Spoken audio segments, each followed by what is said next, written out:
दोस्तों आज की वीडियो में हम 18 प्रैक्टिकल रूल्स के बारे में जानेंगे जिन्हें जानकर आप अपनी रिस्पेक्ट बढ़ा सकते हैं। क्योंकि हमारी लाइफ में भी कभी ऐसा वक्त होता है कि जब हम अपनी तरफ से अपना बेस्ट ट्राई करते हैं लेकिन हमें वो रिस्पेक्ट नहीं मिलता। हमारे आसपास के लोगों से हम जो चाहते हैं वो हमें नहीं मिलता है। दोस्तों कुछ ऐसे सीक्रेट है जिन्हें जानकर आप अपनी रिस्पेक्ट बढ़ा सकते हैं। दोस्तों इस सीक्रेट को हम 18 रूल्स में समझेंगे, तो कॉपी पेन निकाल लो और इन्हें लिखना शुरू कर दो। तो सबसे पहला और सबसे इम्पोर्टेंट रूल है respect yourself. American politician Eleanor Roosevelt ने कहा था कि no one can make you feel inferior without your consent. आपके मर्जी के बिना आपकी वैल्यू कोई भी नहीं गिरा सकता। आपकी वैल्यू क्या है, आपको कितनी रिस्पेक्ट मिलनी चाहिए, ये और कोई नहीं बल्कि आप खुद डिसाइड करते हो। जितनी इज्जत आप खुद की करोगे लोग भी आपको उतनी रिस्पेक्ट के साथ ट्रीट करेंगे, चाहे सामने कोई भी हो। एक भिखारी या दुनिया का सबसे अमीर आदमी, ना किसी को खुद से कम समझो ना ही खुद को किसी से नीचा समझो। अपनी खुद की वैल्यू को पहचानो। सोचो अगर आपके ही जैसा कोई और इंसान आपके सामने आ जाए तो उसे आप किस तरह से ट्रीट करोगे, उसके साथ कितनी इज्जत से पेश आओगे। बस वैसे ही खुद के साथ रहो।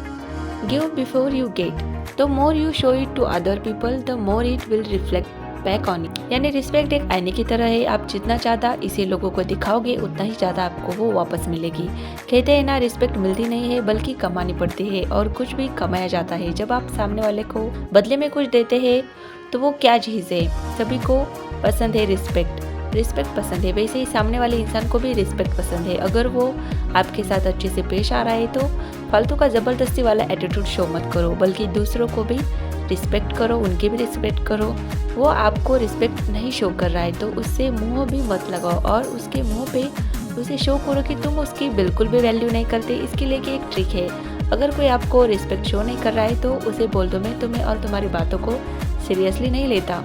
तुम मेरी नज़रों में एक वीक इंसान हो जिसका माइंड अभी तक मैच्योर नहीं हुआ है। तो सबसे पहले तो कोशिश करो कि सबको रिस्पेक्ट दो, चाहे छोटा हो या बड़ा हो, जैसे रतन टाटा जी करते थे।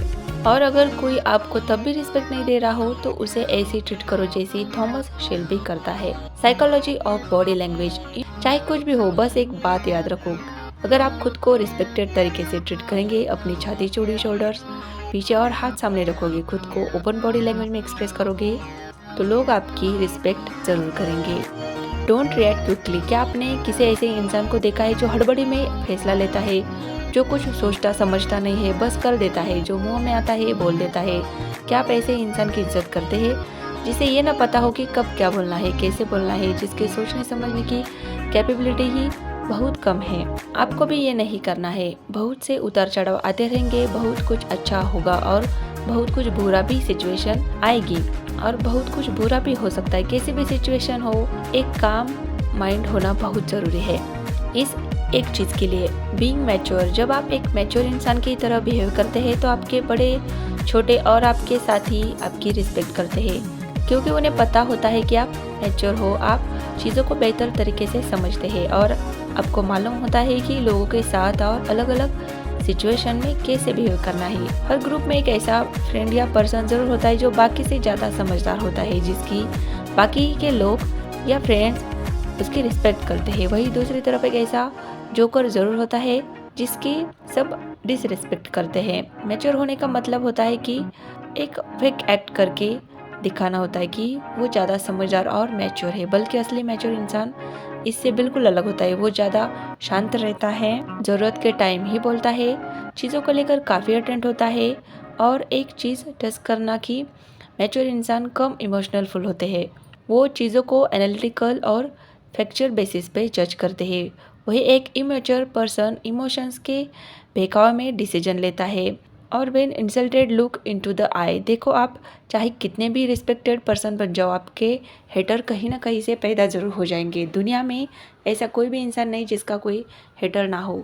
हमारी कामयाबी से लोग जलते भी हैं और आपको भी खामखा कुछ लोग नापसंद करते होंगे। उसके पीछे का रीज़न तो हमें भी नहीं पता।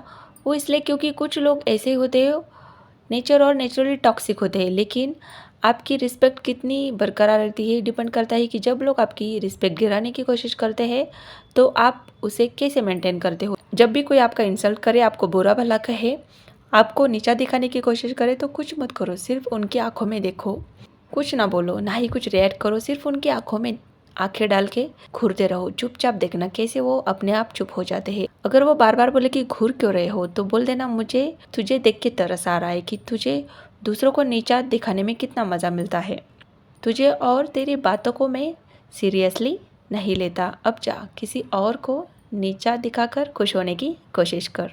Rule of demand and supply. अगर सच में लोग आपकी इज्जत करते हैं तो एक्चुअली में वो आपकी पोजीशन की, आपकी अथॉरिटी की रिस्पेक्ट करते हैं। आप किसी डॉक्टर के पास जाओ तो आप उस डॉक्टर की पोजीशन की रिस्पेक्ट करते हो, ना कि उस पर्सन की जो डॉक्टर है। आप इज्जत करते हो एक आर्मी ऑफिसर की, एक पॉलिटिशियन की, कुर्सी की। पर्सन की रिस्पेक्ट का पूरा खेल डिमांड और सप्लाई पर चलता है। जिसकी जितनी ज़्यादा डिमांड उतना ही उसका रिस्पेक्ट।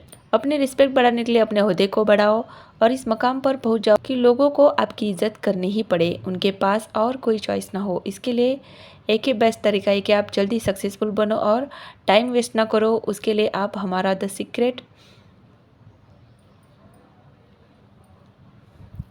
तो इसके लिए इस चैनल को सब्सक्राइब ज़रूर करो। Speak less and listen more. Thomas Shelby क्यों इतना ज़्यादा फेमस है? क्योंकि उसका एटीट्यूड चिक चिक कर रिस्पेक्ट कमांड करता है, पर वो बोलता कुछ नहीं, सिर्फ सुनता रहता है, समझता रहता है। उसके दिमाग में बहुत सी बातें चल रही होती है, पर वो कुछ नहीं बोलता। जब वो बोलना शुरू करता है तो कमरे में मौजूद हर एक इंसान उसकी बात को सुनता है। उसके मुंह से निकला हर एक शब्द इतना कीमती हो जाता है कि हर कोई उसकी इज्जत करता है। वो बोलता कम है, पर जो भी बोलता है वो बहुत ही पावरफुल बोलता है। इस रूल को अपनी लाइफ में अप्लाई करना शुरू कर दो। कहीं भी खड़े हो, किसी भी माहौल में हो, चुप रहो, सुनते जाओ, समझते जाओ। जब ज़रूरत पड़े सिर्फ तभी बोलो, और ऐसा बोलो कि सब सुने, ना किसी पागल की तरह बोले की तरह बस कुछ भी बकते जा रहे हो जिसकी कोई इज्जत नहीं करता। अपने वर्ड्स को क्वालिटी लाओ, ना कि क्वांटिटी। क्वालिटी कैसे आएगी? स्पीक विथ ईज, बिल्कुल काम होकर बोलो। अपनी बात में थोड़ी सी स्पीड स्लो रखो। टोन ऐसी हो कि लगे कि इसकी बात सुननी चाहिए। आवाज़ इतनी तेज़ ना हो कि कानों में चुभे, और ना ही इतनी धीमी हो कि लोग इग्नोर कर दे। बोलने की कोई जल्दी ना हो, नहीं बोले तो बोलने से पहले सोचो कि बोलोगे क्या और कैसे, वर्ड्स क्या होंगे, तरीके क्या होंगे, ऐसा कि लोग सिर्फ सुनने के लिए आपको ना सुने, बल्कि जब सुने तो उनके दिमाग में कुछ ऐसा क्लिक करे कि वाह क्या बात कह दी इसने। जब आप बोलो तो सबका ध्यान एकदम से आपकी तरफ आ जाए, ऐसे बात करनी है। Don't try to prove yourself. Smart, ठीक है आप स्मार्ट हो, मान लेते हैं। अब क्या आपको वैलिडेशन चाहिए, लोगों से अप्रिशिएट चाहिए कि देखो मैं कितना स्मार्ट हूँ, इंटेलिजेंट हूँ? अगर ये आपका डिज़ायर है तो आप गलत रास्ते पर हो। लोग दो तरह के होते हैं। एक पहाड़ के नीचे खड़े होकर चिल्ला चिल्ला के कहते हैं कि मैं ये पहाड़ चढ़ सकता हूँ, मैं ये पहाड़ चढ़ सकता हूँ। और दूसरे पहाड़ के ऊपर खड़ा होता है, बस चुपचाप खड़ा रहता है, कुछ नहीं बोलता है। लोग सुनते हैं उस चीखने वाले आदमी को, पर उनकी नज़र उसी पे होती है जो पहाड़ की चोटी पर पहुंच चुका होता है। आप क्या हो और आप क्या कर सकते हो, आपको ही बेहतर पता हो। जो ज़्यादा अच्छा है ना, अगर एक जादूगर की मैजिक ट्रिक का सीक्रेट रिवील हो जाए तो उस जादूगर की भला क्या वैल्यू रह जाएगी? खुद ही सोचो। दूसरों को बता के दिखावा करने से आप कितने ज़्यादा स्मार्ट हो, इसमें आपकी इज्जत नहीं है, बल्कि आपकी स्मार्टनेस, आप क्या अचीव कर सकते हो, रिजल्ट क्या आता है, उसकी ज़्यादा इज्जत होती है। करेक्ट। आपको कपड़ों को चुनना है, मेंटेन करते हुए चलना है, आपकी रिस्पेक्ट बढ़ानी है। फिर चाहे आप 5000 की शर्ट पहनो या 500 की, आप ऑटोमेटिक अच्छे दिखने लगेंगे। इसलिए रिस्पेक्ट करेंगे क्योंकि उनको दिखेगा कि आप अपने आप में कितना ध्यान रखते हो। लाफ एट यूर सेल्फ, खुद पे हंसो, अपना मजाक बनने दो। अपने आप को इतना ज़्यादा सीरियसली मत लो, क्योंकि जो इंसान हर टाइम बहुत ज़्यादा ही सीरियस रहता है, कभी मजाक नहीं करता, हर छोटी मोटी बात पर बुरा मान जाता है, लोग उसकी ज़रा भी इज्जत नहीं करते। हो सकता है वो उसके सामने कुछ ना बोले, वो उसे बोलने से डर रहे, बट एक्चुअल में लोग ऐसे इंसान से बात करना अवॉइड करते हैं। आपसे छोटा मोटा मजाक कर ले लो, चिल रहो, डोंट शेयर यूर वीकनेस। अपने किसी के साथ जोक मार लिया करो, क्योंकि कोई भी चीज़ एक्सट्रीम में चली जाए तो वो खराब ही होती है। आपको किसी भी तरह अपनी वीकनेस को एक्सपोज नहीं करना है। स्टे मिस्टीरियस, ना ही किसी को अपनी वीकनेस बताओ, ना ही स्ट्रेंथ। हमेशा एक मिस्टीरियस पर्सनालिटी मेंटेन रखो। आप अब तक क्या कर रहे थे, अभी क्या कर रहे हो और आगे क्या करने वाले हो, खुली किताब बन के मत रहो। आप अपने बारे में जितना कम बताओगे, लोग आपको जानने के लिए उतने ही क्यूरियस रहेंगे। Don't do backbite. एक सबसे ख़राब चीज़ जो आपकी रिस्पेक्ट को एकदम ही ख़त्म कर देती है वो है पीठ पीछे किसी की बुराई करना। जब भी आप किसी से किसी तीसरे पर्सन की बुराई करते हो तो इसकी बात उसे बताते हो तो आपको क्या लगता है कि वो आपको थैंक यू बोलते हैं? नहीं, वो ये समझते हैं कि ये बंदा आज उसकी बात मुझे बता रहा है तो कल को मेरी बात किसी और को बताए। ये आपको लेस ट्रस्टेबल बनाता है और आपके रिस्पेक्ट को ख़त्म करता है। तो इसे अवॉइड करो। गलती आपसे भी होंगी बट ऐसे रिएक्ट करना कि जैसे आप एकदम परफेक्ट हो और आपसे कभी कोई मिस्टेक ही नहीं हो सकती। ये समझदारी नहीं, बेवकूफ़ी है। बी हम्बल, हम्बल रहो पर नाइस मत बनो। हम्बल और नाइस में बस इतना फ़र्क है कि आप दूसरों से अच्छा बिहेव करते हो उनके लिए। नाइस में आप दूसरों से अच्छा बिहेव करते हो अपने फ़ायदे के लिए, जो आज नहीं तो कल लोग पकड़ ही लेते हैं। कई बार ज़्यादा नाइस बनना आपको ही बैकफायर कर सकता है और लोग आपका फ़ायदा उठा सकते हैं। इसलिए एक हम्बल पर्सन बनो, ना कि नाइस। और इसी के साथ रिस्पेक्टेड बनना है तो आपको तो पता है कि सक्सेसफुल लोगों को ही सबसे ज़्यादा रिस्पेक्ट मिलती है। तो उसके लिए ऐसे ही सक्सेस टिप्स को जानने के लिए इस चैनल को सब्सक्राइब ज़रूर कीजिए। वीडियो अच्छी लगी हो तो लाइक कीजिए, शेयर कीजिए, कमेंट कीजिए। आपका दिन शुभ रहे। धन्यवाद।